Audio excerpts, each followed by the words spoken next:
Hello વિદ્યાર્થી મિત્રો, એજ્યુકટેકનો ચેનલમાં આપનું સ્વાગત છે। આજે આપણે શીખીશું ધોરણ 9 વિષય ગુજરાતીની સ્વાધ્યાયન પોથીનો પાઠ 4 ગોપાળ બાપા। પાઠ 4ના સ્વાધ્યાયન પોથીના તમામ પ્રશ્નોના જવાબની અહીં આપણે સમજ મેળવીશું। આ વિડીયોનો હેતુ વિદ્યાર્થીઓ માત્ર સરળતાથી સમજીને લખી શકે તે માટેનો છે, તેથી વિદ્યાર્થી મિત્રો દરેક પ્રશ્નોના જવાબ વિડીયોમાંથી જોઈને લખવાને બદલે તમારા વિચારો મુજબ જવાબ લખવા પણ જરૂરી છે। તો ચાલો શીખીએ ધોરણ 9 વિષય ગુજરાતીની સ્વાધ્યાયન પોથીનો પાઠ 4 ગોપાળ બાપા। સૌપ્રથમ વિભાગ એ જોડકા યોગ્ય રીતે જોડી ફરીથી લખો। અહીં કૃતિ અને કર્તાના નામ આપેલા છે। તો ગોપાળ બાપા કૃતિ છે તે મનુભાઈ પંચોળી દ્વારા લખાયેલી છે। ત્યારબાદ અમાં પાત્ર છે અને બમાં ઉક્તિ છે। બે ગોપાળ બાપા, તેમની ઉક્તિ છે આ તમારી પડખેના દીપડા ન રંજાડે તોય ઘણું, જે ગોપાળ બાપાની ઉક્તિ છે। ત્યારબાદ બ ખાલી જગ્યા પૂરો। 3 મનુભાઈ પંચોળીનું ઉપનામ ખાલી જગ્યા છે, તેમનું ઉપનામ દર્શક છે। 4 ગોપાળ બાપા કૃતિ ખાલી જગ્યા સંગ્રહમાંથી લેવામાં આવી છે, તે ઝેર તો પીધા છે જાણી જાણીમાંથી લેવામાં આવી છે। 5 મહારાજા સયાજીરાવમાં ખાલી જગ્યાને પારખવાની અચૂક શક્તિ હતી, માણસને પારખવાની અચૂક શક્તિ હતી। ત્યારબાદ વિભાગ બી ક એક વાક્યમાં ઉત્તર લખો। 6 ગોપાળ બાપાના ગુરુનું નામ જણાવો। ગોપાળ બાપાના ગુરુનું નામ માંડણ ભગત હતું। 7 જીર્ણ શિવાલય કોણે બંધાવ્યું હતું? જીર્ણ શિવાલય પેશવા સરકારે બનાવ્યું હતું।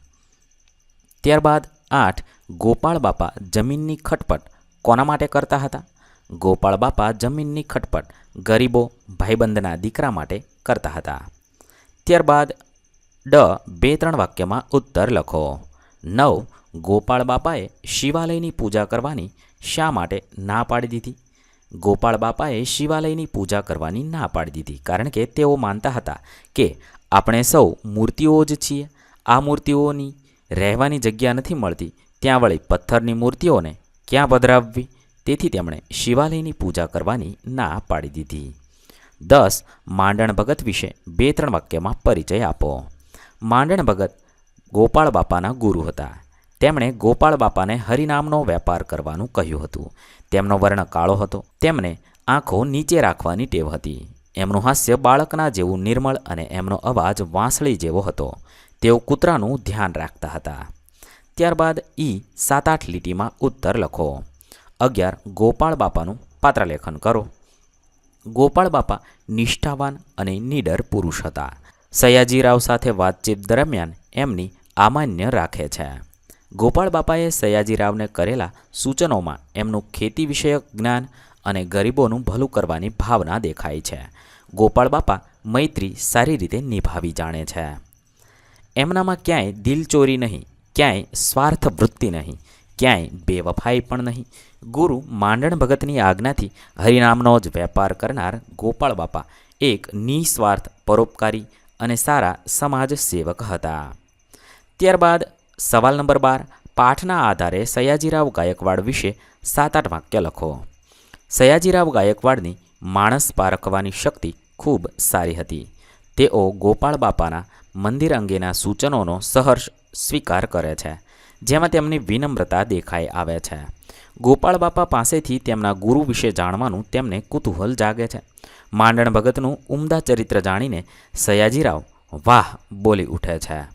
આમ સયાજીરાવ ગાયકવાડ કેવળ માણસ પારખું જ નહીં, પણ ઉદાર, નમ્ર તેમજ પ્રજાનું ભલું કરનાર રાજપુરુષ હતા।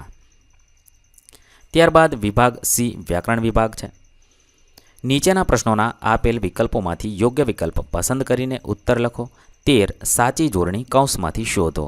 તુલસી શ્યામ, તો તુલસી શ્યામ, ગલુડિયા આ રીતે લખી શકાય। ત્યારબાદ 14 નીચેની સંજ્ઞાનો પ્રકાર ઓળખાવો। અંગરક્ષક તે જાતિવાચક સંજ્ઞા છે। માંડણ ભગત તે વ્યક્તિવાચક સંજ્ઞા છે। ત્યારબાદ 15 સમાનાર્થી શબ્દ કૌંસમાંથી શોધીને લખવાના છે।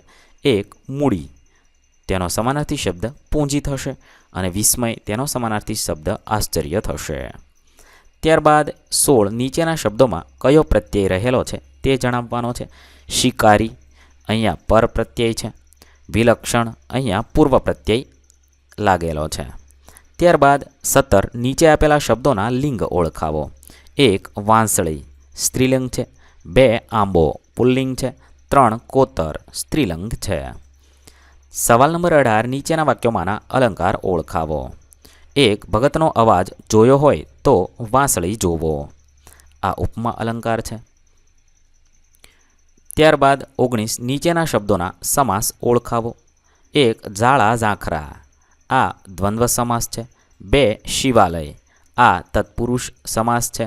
3 અમરફળ આ કર્મધારય સમાસ છે. ત્યારબાદ 20 નીચેના વાક્યોમાંથી વિશેષણ શોધી તેનો પ્રકાર લખો. 1 મૂડી નાખતા પહેલાં 100 ગળને ગાળીએ. આ 100 એ સંખ્યાવાચક વિશેષણ છે. 2 ભગત કૂતરાને નીરતા જાય કાળો વાન કાળો રંગવાચક વિશેષણ છે. ત્યારબાદ 21 નીચેના વાક્યમાંથી સર્વનામ શોધો. 1 એની પૂજાનો બંદોબસ્ત કરો. એની એ સર્વનામ છે. 2 પહેલું મંદિર જોયું અહીંયા પહેલું એ સર્વનામ છે. 3 એમ તો અમે ને તમે સૌ મૂર્તિઓ જ છીએ અહીંયા અમે તમે સૌ એ બધું જ સર્વનામ છે. ત્યારબાદ 22 નીચે આપેલા શબ્દોનું શિષ્ટરૂપ આપો. 1 પડખે તો બાજુમાં થશે. 2 ખાજ તો ખંજવાળ થશે. 3 વાવડ તો સમાચાર થશે. ત્યારબાદ 23 નીચે આપેલા શબ્દોના વિરોધી શબ્દ લખો. 1 અસલ તો નકલ. 2 અરજ તો ફરમાન. 3 જથ્થાબંધ તો છૂટક થશે. ત્યારબાદ 24 નીચે આપેલા રૂઢિપ્રયોગના અર્થ લખો. 1 ભ્રમર ખેંચાવી તેનો અર્થ થશે ગુસ્સાથી જોવું. 2 100 ગળને ગાળવું જવાબ થશે ખૂબ વિચારીને નિર્ણય લેવો. ત્યારબાદ 25 નીચેના શબ્દ સમૂહ માટે એક શબ્દ લખો. કોલસાની ખાણ તો કોલિયારી. 2 મકાનના પ્રવેશદ્વારની ચોકી તો પહેરેગીર થશે. 26 નીચેના વાક્યોનું કર્મણી વાક્યમાં રૂપાંતર કરો. 1 તમને આ કોતર અમે આપ્યું. તમને આ કોતર અમારાથી અપાયું. ત્યારબાદ 27 વિધિ વાક્યમાં રૂપાંતર કરો. 1 મારાથી એ બને તેવું નથી તો મારાથી એ અશક્ય છે. 28 નીચે આપેલા શબ્દોના ધ્વનિ ઘટકો છૂટા પાડી સ્વર વ્યંજન ઓળખાવો. 1 મૂર્તિ તો મ ઉ ર ત ઈ વ્યંજન મ ર ત અને સ્વર ઉ ઈ છે. ત્યારબાદ અંગરક્ષક જેની અંદર આ મુજબ સ્વર ઘટકો છૂટા પાડીશું જેની અંદર વ્યંજન ગ ર ક શ ક છે અને સ્વર અ છે. ત્યારબાદ 3 દૂરબીન આ રીતે ધ્વનિ ઘટકો છૂટા પાડીશું અને વ્યંજન અને સ્વર છૂટા પાડીશું. ત્યારબાદ વિભાગ ડી લેખન વિભાગ નિબંધ લેખન છે. મારા આદર્શ અહીંયા તમે તમારા કોઈ પણ આદર્શ વિશે લખી શકો છો. હું અહીંયા શ્રી સરદાર વલ્લભભાઈ પટેલ વિશે લખું છું. તમે તમારા કોઈ પણ આદર્શ વ્યક્તિ વિશે લખી શકો છો. મારો આદર્શ આપણા દેશ નેતા સરદાર વલ્લભભાઈ પટેલ છે. દેશના પ્રથમ ઉપમુખ્યમંત્રી અને પ્રથમ ગૃહમંત્રીનો જન્મ 31મી ડિસેમ્બર 1885માં સરદાર પટેલનો જન્મ ગુજરાતના નડિયાદમાં એક લેવા પટેલ પાટીદાર જાતિમાં થયો હતો.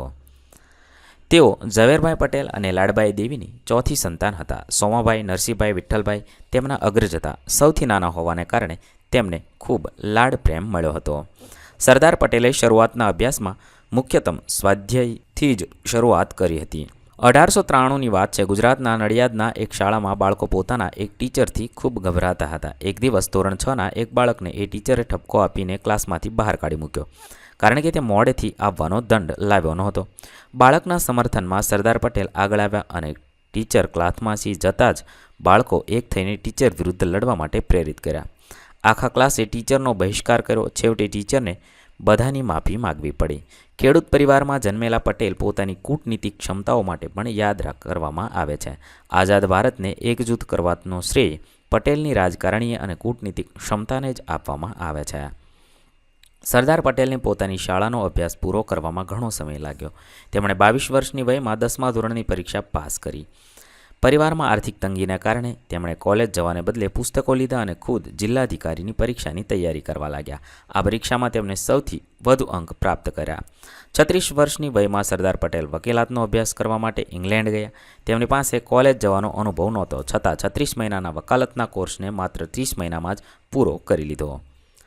સરદાર પટેલની પત્ની ઝવેરબા કેન્સરથી પીડિત હતા. તેમને 1909માં મુંબઈના એક હોસ્પિટલમાં દાખલ કરવામાં આવ્યા હતા. હોસ્પિટલમાં ઓપરેશન દરમિયાન જ ઝવેરબાનું નિધન થઈ ગયું. એ સમયે સરદાર પટેલ કોર્ટની કાર્યવાહીમાં વ્યસ્ત હતા. કોર્ટમાં ચર્ચા ચાલી રહી હતી ત્યારે એક વ્યક્તિએ કાગળમાં લખીને ઝવેરબાના મોતના સમાચાર આપ્યા. પટેલે આ સંદેશ વાંચીને ચૂપચાપ પોતાના કોટના ખિસ્સામાં મૂકી દીધો અને કોર્ટમાં ચર્ચા ચાલુ રાખી અને કેસ જીતી ગયા. આવી રીતે અહીં સ્વાધ્યાયન પોથીના પ્રશ્નોના જવાબ પૂર્ણ થશે. વિદ્યાર્થી મિત્રો, ધોરણ 9ના ગુજરાતી વિષયના તમામ સ્વાધ્યાયન પોથીના પ્રશ્નોના જવાબના વિડીયો આપણી ચેનલ પર ઉપલબ્ધ છે, જે તમે ધોરણ 9 ગુજરાતી સ્વાધ્યાયન પોથીના પ્લેલિસ્ટમાંથી મેળવી શકશો. પ્લેલિસ્ટની લિંક વિડીયોના ડિસ્ક્રિપ્શનમાં પણ આપેલી છે. થેન્ક યુ દોસ્તો.